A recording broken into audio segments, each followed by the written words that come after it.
Voilà, je le fais comme ça. Je vous propose aussi de regarder, j'ai mis un lien YouTube sur lequel la vidéo normalement est bien meilleure. La vidéo ainsi que le son. Donc je vais mettre le lien plus tard sur Twitch, le lien vers la vidéo YouTube qui permettra donc d'avoir une meilleure qualité. Bien. Deuxième chose, la semaine prochaine je suis en formation au séminaire, donc je ne pourrai pas être là à 20h, mais je vais mettre en ligne la vidéo pour qu'à 20h elle soit disponible et que vous puissiez la regarder.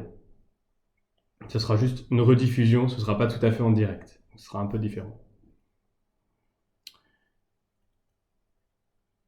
Enfin, je veux commencer cet enseignement sur la prière intérieure, puisque c'est le deuxième sur 5.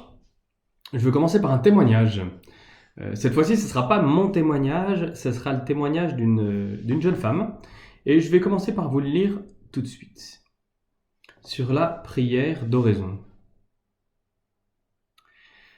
Bonsoir, je m'appelle Amélie, j'ai 19 ans et je suis étudiante sage-femme.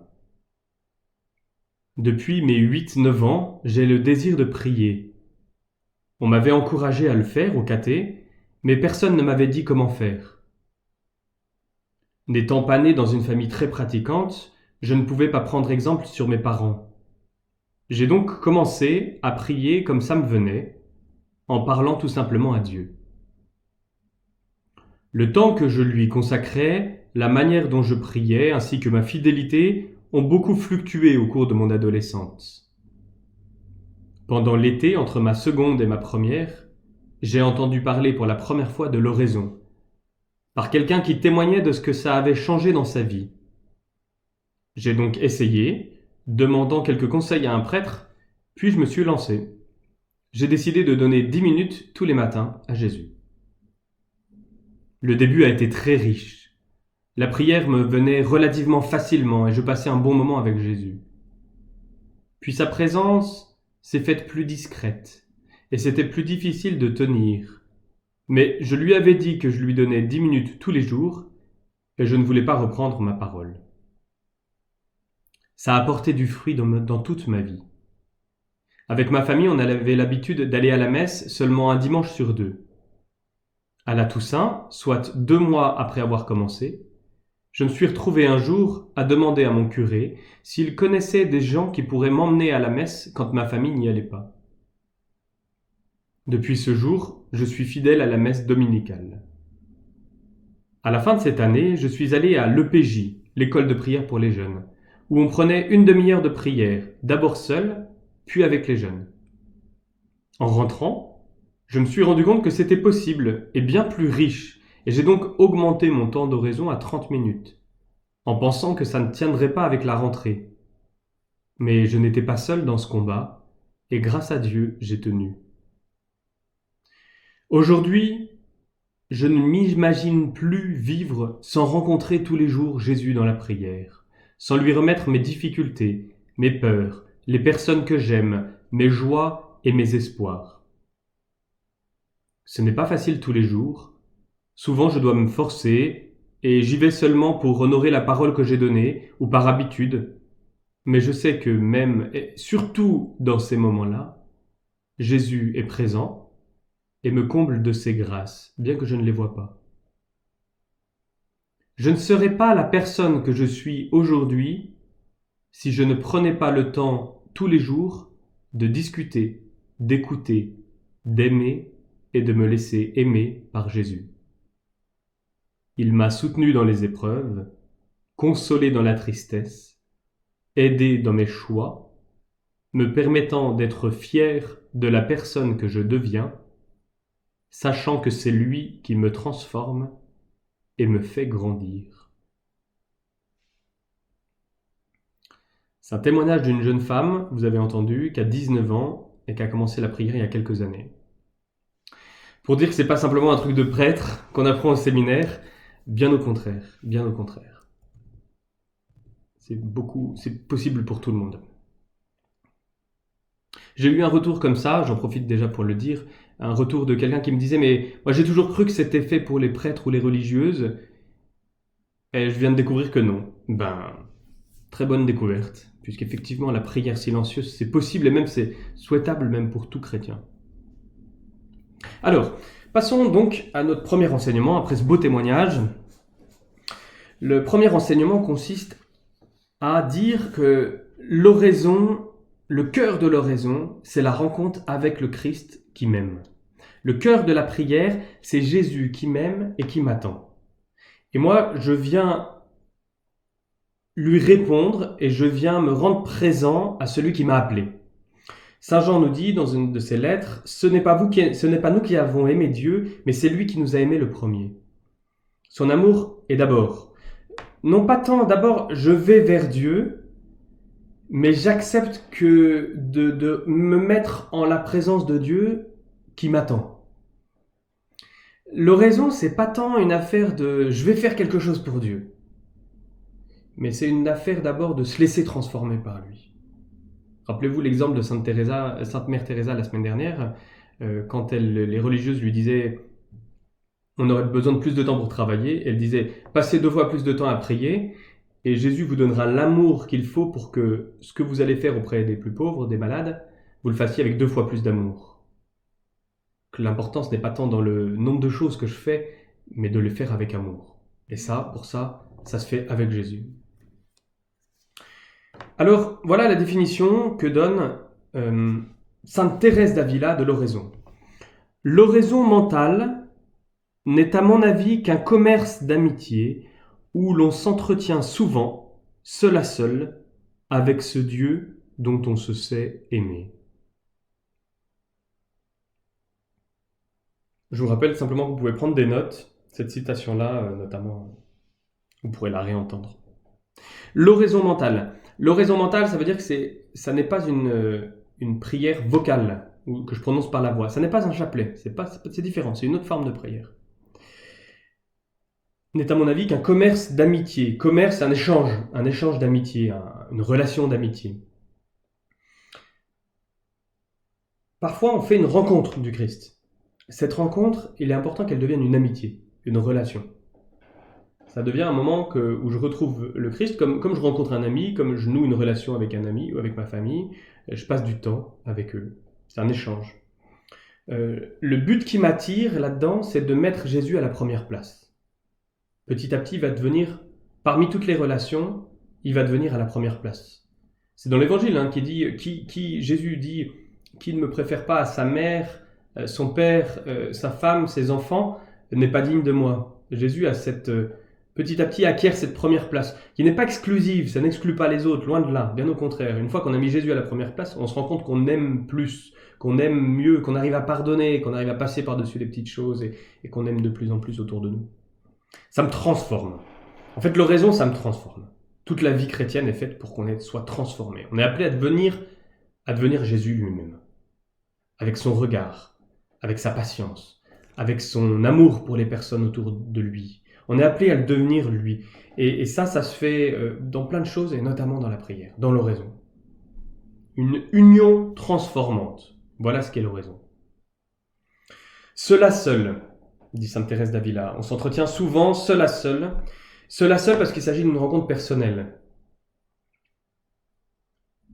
Jésus est une personne unique. Je suis une personne unique et il y a une relation qui se tisse entre les deux.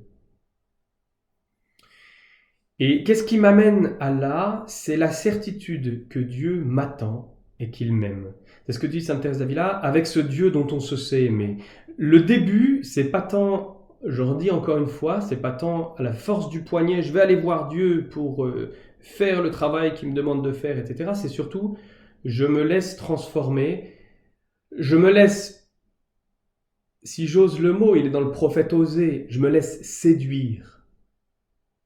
Je me laisse apprivoiser par un Dieu qui m'aime.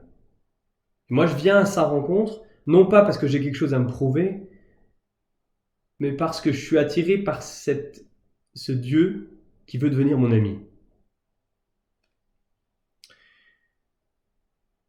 Toute l'oraison se vit dans la foi et la confiance que Jésus est là, qu'il me regarde et qu'il m'aime. C'est le début, le milieu, la fin de l'oraison, c'est ça. J'en parlerai un petit peu plus tard. Alors voilà une longue citation, n'hésitez pas à prendre quelques notes encore du père Jérôme de l'abbaye de Ceffonds, qui a beaucoup parlé de la prière d'oraison. Ce que disent les livres sur la prière d'intimité avec Dieu, prière qui peut combler le cœur le plus insatiable et le plus sauvage, ce n'est pas de la blague, ce n'est pas du passé, c'est vécu par des hommes qui n'ont rien de plus, rien de moins humain que vous et moi. L'expérience de ceux qui trouvent Dieu et qui vivent de la prière est beaucoup plus probante que l'échec de ceux qui n'ont pas le courage et se laissent aller. En gros, dit le père Jérôme, j'ai tenu dans cette intimité avec Dieu, intimité certaine, par une prière, rarement facile, mais fidèle. J'étais construit pour la fidélité. Bien sûr, et ça fait une différence énorme, je sais que ma prière ne tombe jamais dans le mou. Je sais que mes arrêts à l'église ne sont jamais inutiles. Je sais qu'il y a de la part du Dieu vivant une attention et un intérêt envers ma prière. Et il dit, sa définition de l'oraison, beaucoup ont des notions fausses sur la prière. Ils s'imaginent qu'elle consiste en des idées ou des sentiments. Comme ils ne les ont pas, ou rarement, ils en déduisent qu'ils ne savent pas prier et se découragent. Or, la prière est accessible à tous. Elle est une fréquentation personnelle de Dieu, une présence à Dieu. Tout son effort consiste à durer dans la foi, en une présence confiante à la présence de Dieu notre Père et de son Fils Jésus-Christ. Comme me disait quelqu'un hier, prier, ça n'est pas être intelligent. Prier, ça n'est pas être intelligent, c'est être là. Alors comment prier? C'est mon deuxième point.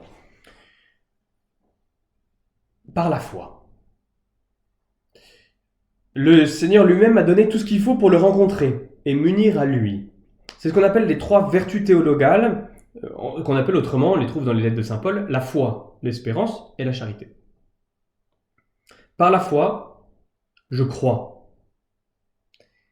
Et c'est la foi qui me permet de prier. C'est-à-dire que je crois que Dieu m'écoute. Je crois que Dieu m'accueille. Je crois que Dieu m'aime.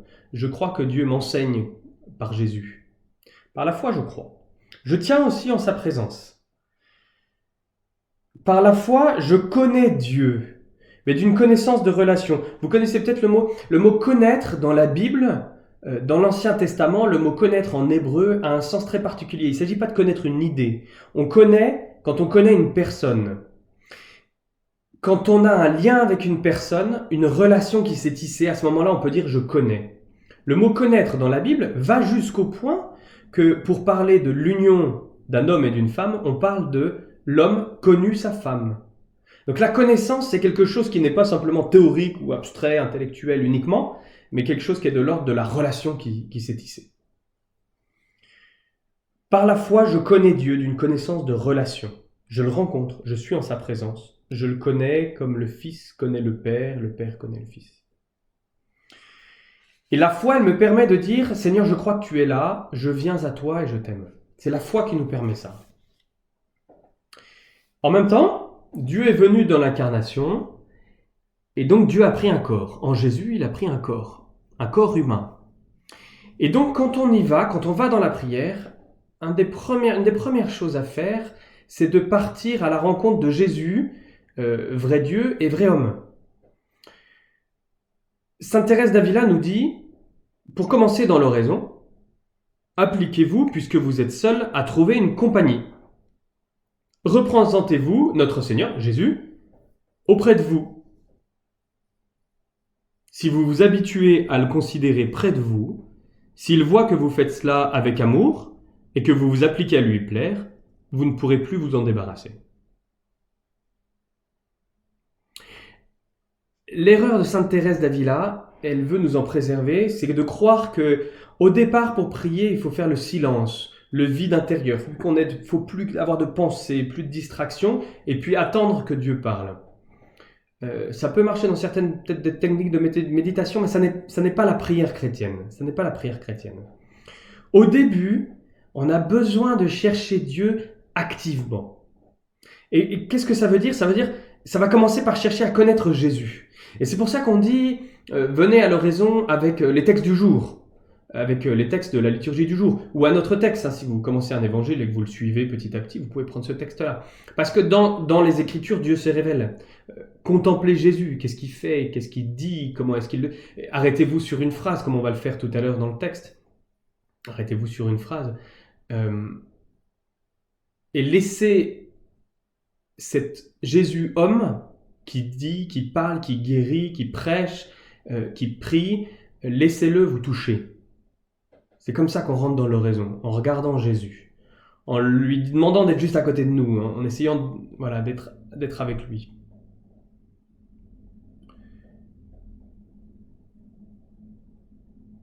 Dans la prière, vous avez vu peut-être la dernière fois, commence par un acte de foi, par lequel je dis que je crois dans la présence de Dieu, présent à mes côtés. Ça continue par un acte de volonté qui nous engage dans l'oraison. Et ça continue ensuite par la présence de Dieu dans la parole de Dieu, qu'on mâche, qu'on rumine, qu'on répète. Alors ça peut être la parole, il peut y avoir d'autres moyens. Parfois on prend un livre qui va nous aider aussi à prier. Et la prière se continue dans ce que j'appellerais l'union, une union plus simple.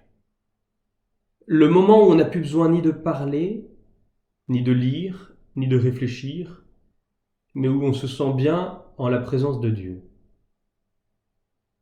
C'est comme dans certaines amitiés ou dans certains vieux couples. Dans certains vieux couples, il y a ça. On se tient la main et on ne se dit rien parce qu'en fait, ça fait 50 ans qu'on est mariés et il n'y a plus grand-chose à se dire. Mais dans ce silence, il y a une grande qualité de présence, alors même qu'il n'y a pas de parole. Et bien ça, ce sont les actes d'adoration et de charité qu'on peut poser. Ce n'est pas d'en savoir beaucoup, dit saint Ignace de Loyola au sujet de la prière. Ce n'est pas d'en savoir beaucoup qui rassasie l'âme, mais c'est de saisir et goûter les choses intérieurement. Un jour, le père Marie-Eugène, qui est un carme, qui a fondé l'Institut Notre-Dame de Vie, le père Marie-Eugène arrive dans un couvent et il rencontre une religieuse qui lui dit « Mon père, j'arrive plus à prier. » Pourquoi ? Eh bien, quand je commence à dire « Notre Père », je m'arrête là, tellement ces paroles... Je les goûte intérieurement, elles me parlent intérieurement. Je m'arrête à notre Père. J'arrive pas à en dire plus tellement ces paroles sont belles et je suis en présence de Dieu et ça me suffit. Et le père Marie-Eugène, qui avait bien compris les choses, voit un peu plus tard la supérieure et lui dit « Vous avez vu cette sœur-là ? Vous cherchez une maîtresse des novices, mettez-la comme maîtresse des novices parce qu'elle a tout compris de la prière. Elle a tout compris de la prière. Si vous commencez à notre Père, et que vous vous arrêtez sur Père, parce que le mot Père, il est tellement beau, et que Dieu vous parle ce jour-là à travers ce mot Père, arrêtez-vous. Passez 15 minutes, passez 20 minutes si vous avez besoin, pour goûter les choses intérieurement, les ruminer, comme du miel, vous les goûtez dans votre bouche, puis une fois que le goût est parti, vous continuez votre lecture, vous continuez votre prière. Ce qu'il faut chercher, ce qu'il faut demander, c'est à se laisser transformer. C'est pas tant d'en faire beaucoup, c'est pas tant de répéter des prières, c'est pas tant de lire ou de se renseigner ou d'apprendre quelque chose. C'est de se laisser transformer. Et je peux vous témoigner, il y a des moments où quand moi j'ouvre l'évangile, je m'arrête au 3e mot et ça me suffit. Parfois pendant une demi-heure. Alors, vient maintenant le temps de la prière. Donc comme la dernière fois, je vous propose de prendre encore 15 minutes de prière. Pour faire ça, n'hésitez pas à vous installer devant un coin prière. Moi je vais mettre une croix et une icône là devant la caméra et à laisser le son, le volume fort. Je vais dire un petit peu moins de choses que la semaine dernière pour avoir de plus en plus de moments de silence. Je vais continuer de guider. Les lectures, si vous voulez les savoir, ça sera les lectures de dimanche prochain. Voilà. Détruisez ce sanctuaire. et en 3 jours je le relèverai. Donc vous pouvez voir sur vos prières en église Magnificat ou alors sur le site aelf.org, où vous avez les textes de la liturgie. Je n'attends pas plus, je vous propose de prier, de commencer tout de suite.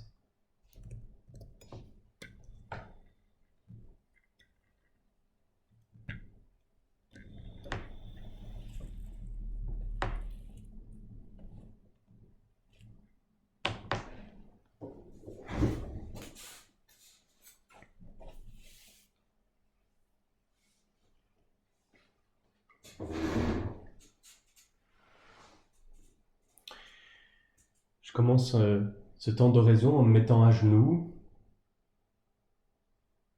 ou dans une autre posture qui rompt avec la posture avec laquelle j'étais avant. Ça change.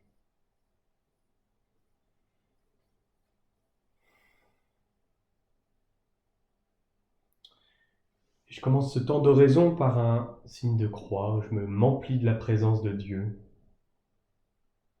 Au nom du Père et du Fils et du Saint-Esprit. Amen.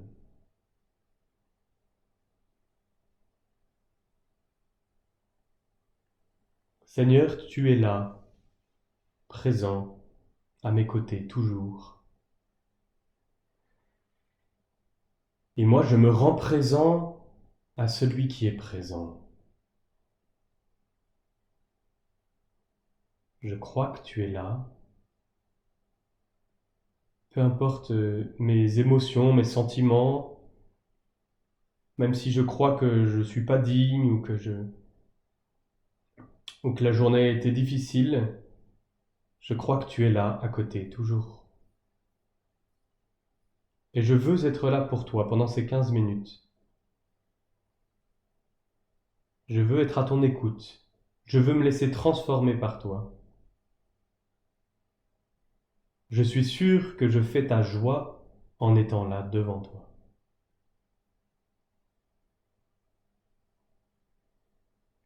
Viens, Esprit Saint, toi le maître de la prière. Inspire-moi. Garde-moi dans la présence de Dieu.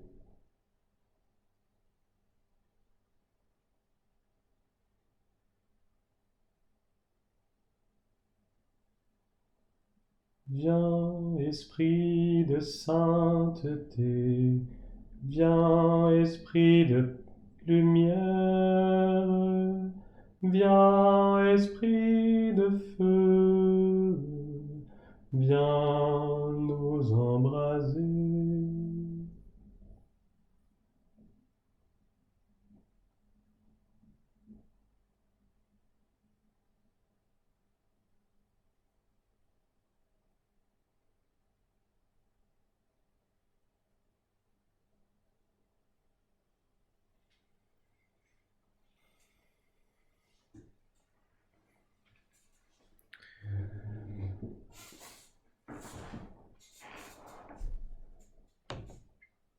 Je m'assois, je peux prendre une autre position qui me soit confortable.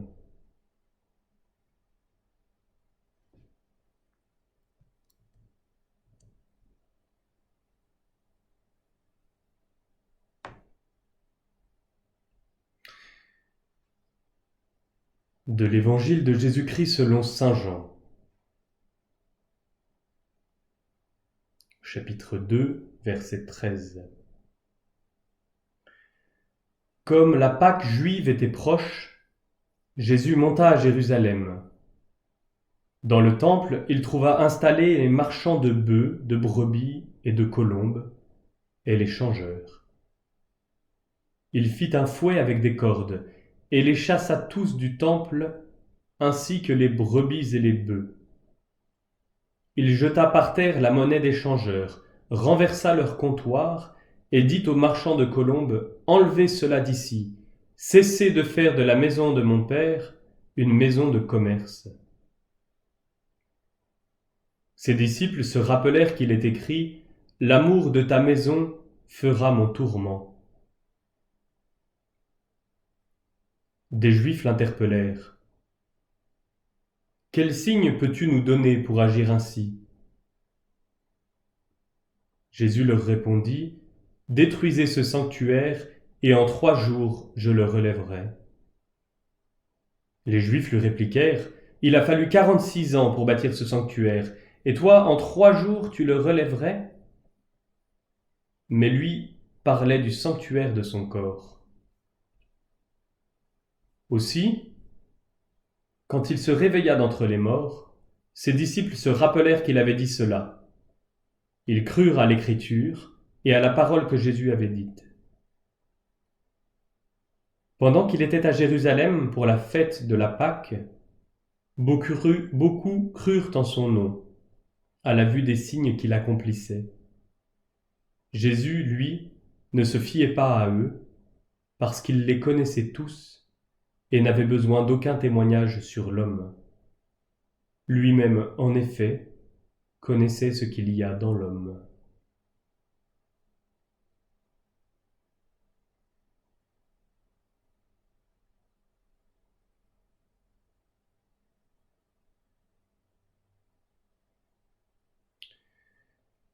Pendant les 5 minutes de silence qui viennent, je propose de garder 1 ou 2 phrases et de les goûter, de les ruminer.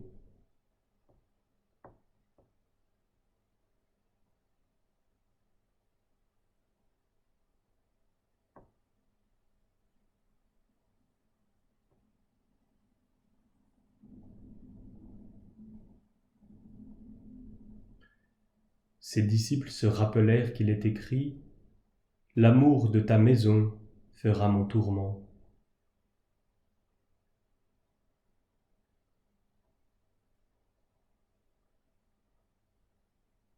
Jésus leur répondit « Détruisez ce sanctuaire, et en 3 jours je le relèverai. »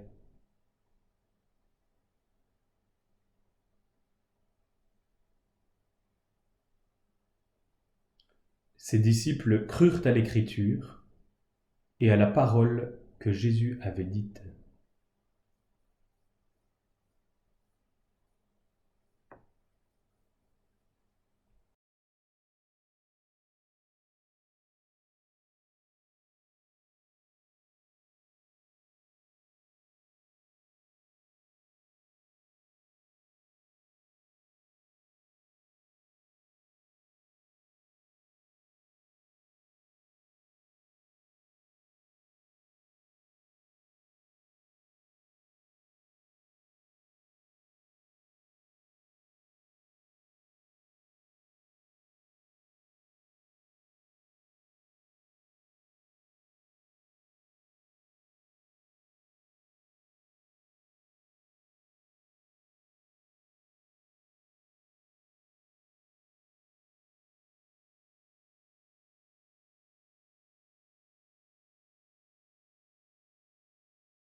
Je vous invite maintenant à formuler peut-être une réponse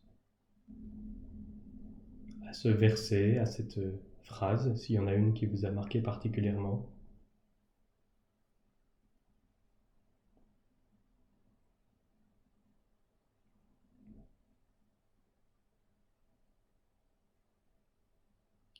Seigneur, moi je voudrais te demander, comme tes disciples, je voudrais te demander de croire toujours plus à la parole que Jésus a dit,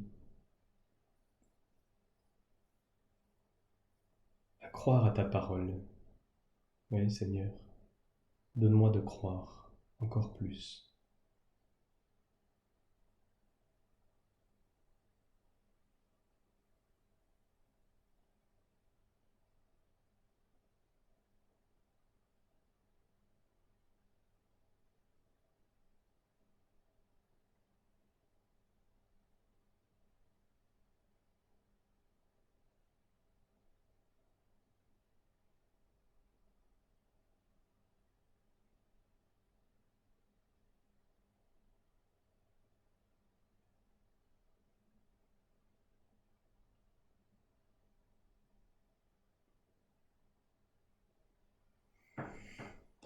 Et enfin, pour conclure, je me remets à genoux.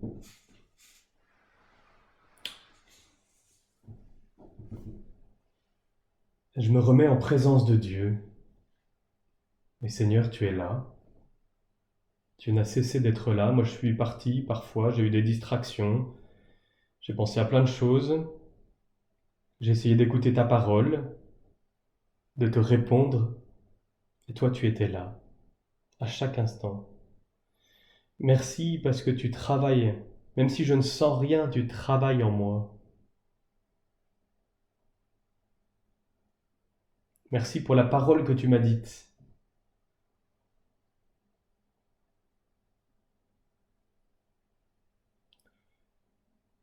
Seigneur, je te confie maintenant aussi le reste de ma journée de demain. Que cette parole que tu m'as dite m'éclaire, m'accompagne.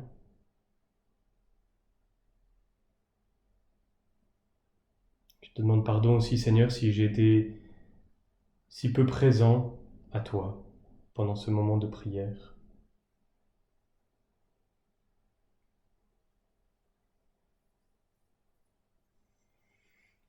Notre Père, qui es aux cieux, que ton nom soit sanctifié, que ton règne vienne, que ta volonté soit faite sur la terre comme au ciel.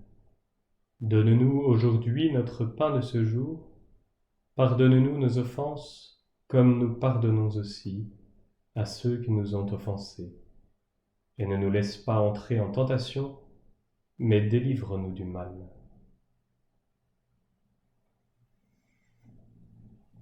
Au nom du Père, et du Fils, et du Saint-Esprit. Amen.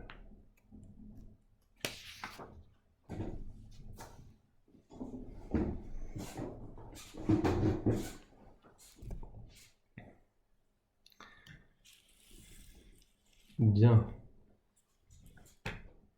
Voilà.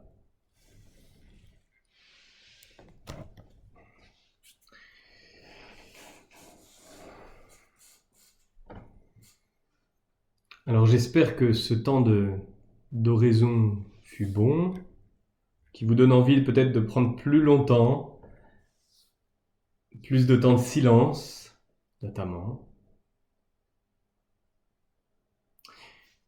Comme la dernière fois, un deuxième petit enseignement pour reboucler sur certaines choses, et puis à -10, on s'arrêtera pour prier les complis avec ceux qui sont avec nous. Comment conduire l'oraison, bien commencer et bien finir? Il s'agit de bien commencer l'oraison, de bien la terminer, de donner ce temps-là, ce temps qu'on a choisi de donner à Dieu, de ne pas le reprendre, de rester en sa présence malgré les distractions, le sommeil et l'aridité, la sécheresse, la difficulté d'une rencontre qui n'est pas toujours très sensiblement une extase, quoi. L'important, c'est de bien finir, de bien commencer et de bien finir. Entre les deux, on fait ce qu'on peut. C'est une grande règle. Entre les deux, on ne juge pas de ce qui s'est passé. On fait ce qu'on peut. On fait ce qu'on peut. Bien commencer, d'abord. Bien commencer, ça consiste, à chaque fois, vous l'avez peut-être noté ces 3 étapes, à faire un acte de foi. Je crois que tu es là. Un acte de volonté, je veux être là. Et un appel à l'Esprit Saint. Tout ça, c'est une méthode que je vous propose, une manière de faire qui donne des points de repère. Hein. Bien commencer, bien finir. Bien commencer, en quoi ça consiste s'agit pas d'être figé sur la méthode, mais en commençant de s'aider de cette méthode pour en saisir les aspects essentiels et toujours pouvoir garder ça en tête, les points essentiels de bien commencer et de bien finir une oraison. Quand on commence, nous dit le catéchisme au numéro 2711, quand on commence, c'est comme quand on commence la messe. On se recueille, on se rassemble. Alors là, il ne s'agit pas de rassembler toute une assemblée, il s'agit de se rassembler tout intérieurement, d'entrer dans le calme. Parfois ça aide de prendre deux secondes de respiration pour retrouver un calme un peu physique, pour entrer dans un calme intérieur. Recueillir tout notre être sous la mouvance de l'Esprit Saint, habiter la demeure de Dieu que nous sommes, éveiller la foi pour entrer dans la présence de celui qui nous attend. Et aussi parfois demander pardon, faire tomber les masques. Alors, ça commence par une certaine attitude, par une certaine posture. Je vous ai dit tout à l'heure, ça fait 2 fois que je le fais, je me mets à genoux, puis je me mets assis, puis je me remets à genoux. Pourquoi ? Parce qu'il s'agit de matérialiser par notre corps l'entrée dans un autre état d'esprit, l'entrée dans l'oraison. Faire un beau signe de croix, c'est un geste qui marque une rupture, et c'est ça qui est important. J'entre dans un autre temps. Je suis plus en train de regarder les infos, le temps d'oraison, c'est un temps consacré à Dieu, c'est-à-dire mis à part. Consacré, ça veut dire mis à part, pour le service de Dieu. Donc je m'arrête de ma vie ordinaire, je me mets dans un coin de ma chambre où il y a peut-être un prie-dieu, une image, quelque chose qui m'aide à prier, à fixer mon regard, et j'entre dans une prière par ces gestes, par la posture. Alors se mettre à genoux, c'est pas forcément se mettre à genoux, pour certains ça sera se mettre debout. Mais elle dit quelque chose. Notre attitude dit quelque chose de notre prière. Nos gestes disent quelque chose de notre attitude intérieure. Et puis, commencer par un acte de foi. Je vous ai parlé de la foi dans le premier temps. C'est pas mal d'avoir une formule qui nous convienne. Elle peut évoluer au cours de la vie, bien sûr. Moi, j'aime beaucoup la formule « Je me rends présent à toi qui es présent ». Tu es présent, Seigneur, et moi j'essaie de me rendre présent à toi. Mon attention va partir, j'aurai des distractions, j'aurai d'autres choses, etc. Mais au départ, au moins, je le dis, ça m'aide à me fixer là. Ça peut être Seigneur, je crois que tu es là, tout simplement. Que tu me regardes, que tu m'aimes. Je viens en ta présence, tu m'attendais, et me voici.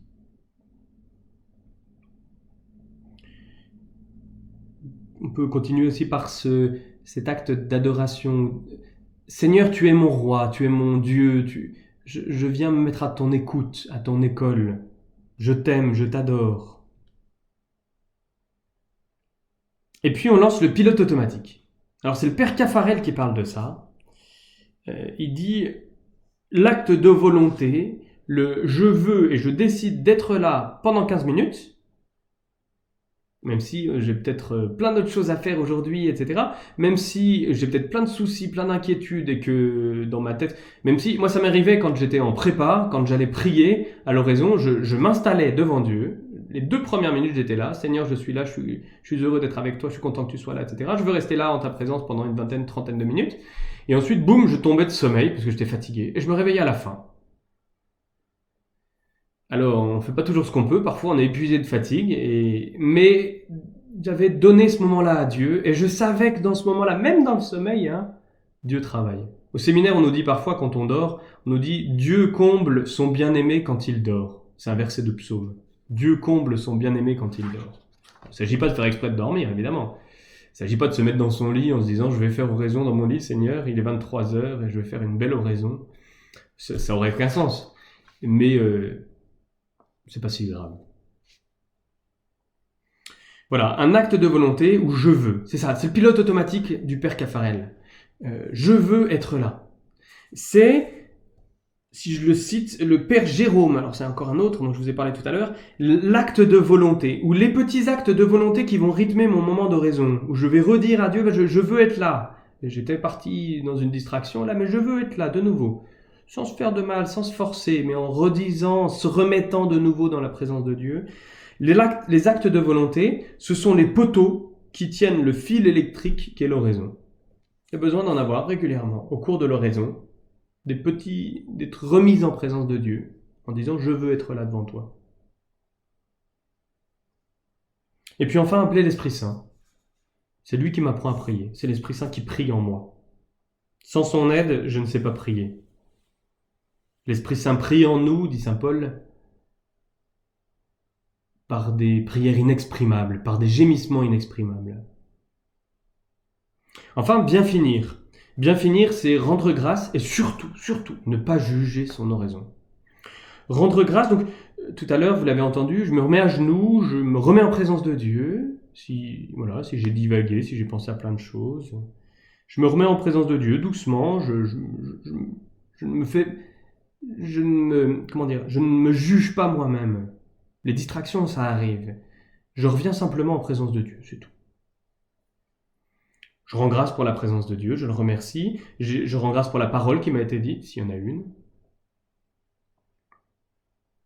Je garde quelque chose pour ma journée. Cette parole-là, c'est un cadeau pour ma journée.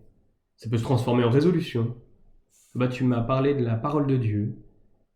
Eh bien, Seigneur, je vais me rappeler ce verset-là plusieurs fois dans ma journée. Je vais me noter un petit rappel dans mon téléphone pour que 3-4 fois dans la journée, je me rappelle cette parole que tu m'as dite aujourd'hui. Et je peux terminer enfin par une prière vocale. J'utilise le Notre Père, mais ça peut être quelque chose d'autre. Même parfois, ça peut être d'autres prières que vous connaissez ou simplement une prière spontanée. À vous de sentir. Et surtout, je refuse de juger ou d'évaluer mon oraison. Dieu travaille en souterrain. J'aime bien cette image-là. Dieu travaille en souterrain. On ne voit pas ce qu'il fait, mais il agit, c'est certain. Et puis, entre les deux, on fait ce qu'on peut. Entre les deux, on essaie de durer dans sa présence. Je me remets régulièrement en présence de Dieu. Seigneur, j'ai pensé là à tel rendez-vous là qui m'inquiète un peu, ou alors à tel problème.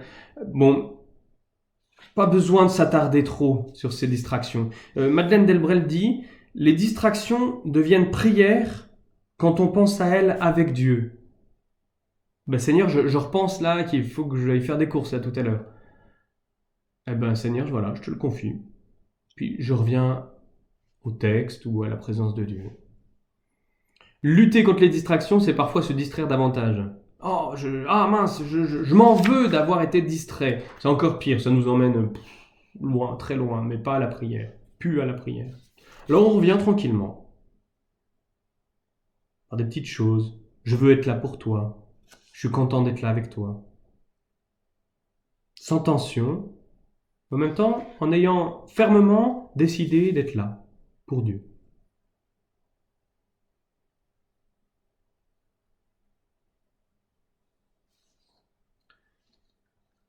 Le Père Caffarel disait une de ses phrases, je vous les confie pour terminer.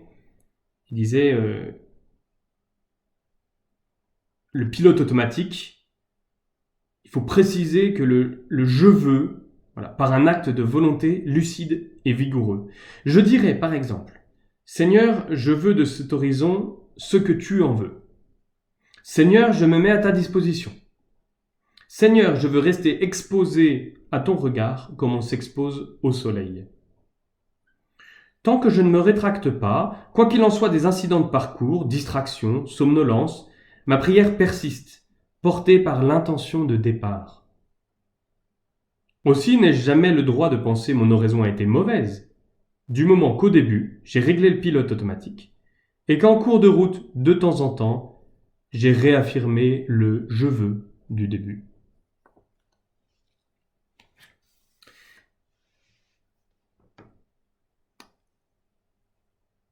Bien, nous allons conclure. Je vous donne peut-être une bibliographie. Vous vous demandez peut-être d'où j'ai toutes ces citations. C'est pas moi qui les ai préparées. C'est un prêtre du diocèse, le père Martin Soboul, qui m'a donné ces notes. Dans une de ces notes, il y a un renvoi vers le père Caffarel dont je viens de vous parler. Vous pourrez trouver sur Internet les 5 soirées sur la prière intérieure du père Caffarel. Je crois qu'il y a des versions audio sur le site des équipes Notre-Dame. Voilà, pour ceux qui cherchent une bibliographie, qui veulent aller plus loin, qui ont envie d'entendre aussi d'autres choses sur le sujet, c'est peut-être un bon début pour commencer. Le père Caffarel, C-A-2-F-A-R-E-L, 5 soirées sur l'oraison intérieure. Et si je peux, je mettrai les liens en ligne dès que je le pourrai. Bien, et bien dans une minute, on va commencer les complis. Je vous remercie encore de votre attention. N'hésitez pas encore si vous avez des questions, ça m'aidera aussi à commencer. Si vous avez aussi des témoignages, le témoignage que je vous ai lu là, d'une de cette jeune fille, Amélie, de 19 ans, qui est à la pastorale des jeunes, on en a plusieurs là, on en a récolté plusieurs. N'hésitez pas si vous avez aussi un témoignage d'oraison qui peut se transmettre et en encourager d'autres. Voilà, on a besoin aussi d'être encouragé par d'autres, voilà, par des témoignages. Merci encore à tous et à tout de suite pour les complis.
Dieu, viens à mon aide. Seigneur, à notre secours. Gloire au Père et au Fils et au Saint-Esprit. Ô Dieu qui est, qui était et qui vient, Pour les siècles des siècles. Amen.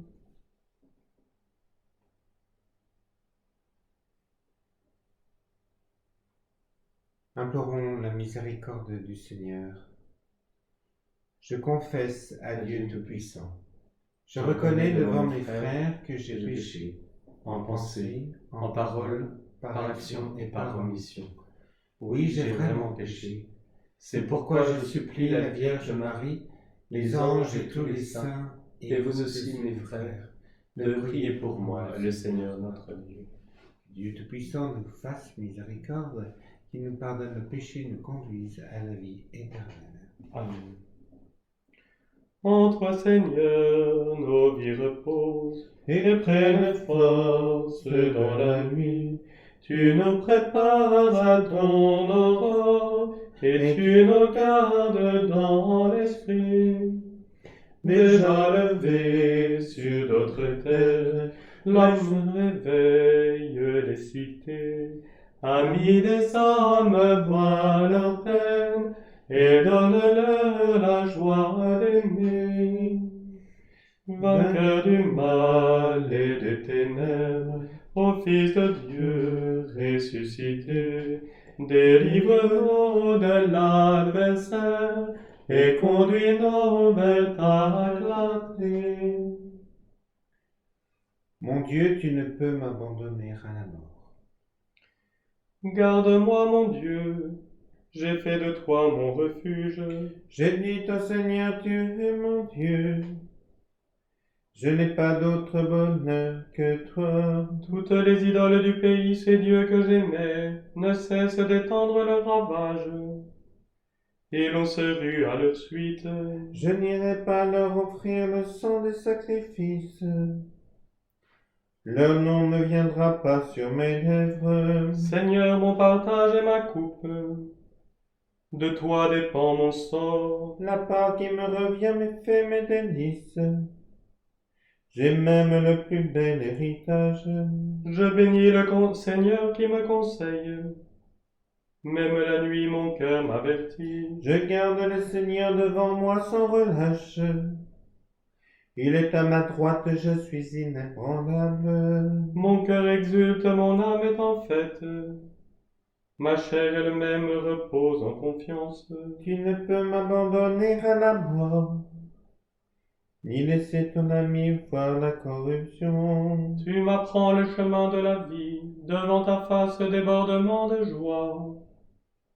À ta droite éternité de délices. Gloire au Père et au Fils et au Saint-Esprit, pour les siècles des siècles. Amen. Mon Dieu, tu ne peux m'abandonner à la mort. De la première lettre de Saint Paul apôtre aux Thessaloniciens. Que le Dieu de la paix lui-même vous sanctifie tout entier, et qu'il garde parfait et sans reproche votre esprit, votre âme et votre corps pour la venue de notre Seigneur Jésus-Christ.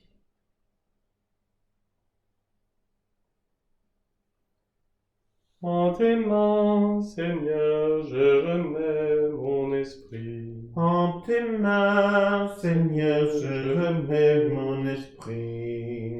Je suis sûr de toi, tu es mon Dieu. En tes mains, Seigneur, je remets mon esprit. Gloire au Père et au Fils et au Saint-Esprit. En tes mains, Seigneur, je remets mon esprit. Sauve-nous, Seigneur, quand nous veillons. Garde-nous, Seigneur, quand nous dormons, et nous veillerons avec le Christ, et nous reposerons en paix. Maintenant, Maître souverain, tu peux laisser ton serviteur s'en aller. En paix selon ta parole. Car mes yeux ont vu le salut que tu préparais à la face des peuples. Lumière qui se révèle aux nations, et donne gloire à ton peuple Israël. Gloire au Père et au Fils et au Saint-Esprit, pour les siècles des siècles. Amen. Sauve-nous, Seigneur, quand nous veillons. Garde-nous, Seigneur, quand nous dormons. Et nous veillerons avec le Christ, et nous reposerons en paix. Prions. Seigneur, notre part d'héritage, donne-nous de ne chercher qu'en toi notre bonheur, et d'attendre avec confiance au-delà de la nuit de notre mort, la joie de vivre en ta présence. Par Jésus, le Christ, notre Seigneur. Amen. Que la paix de Dieu garde notre cœur et nos pensées dans le Christ Jésus, notre Seigneur. Amen.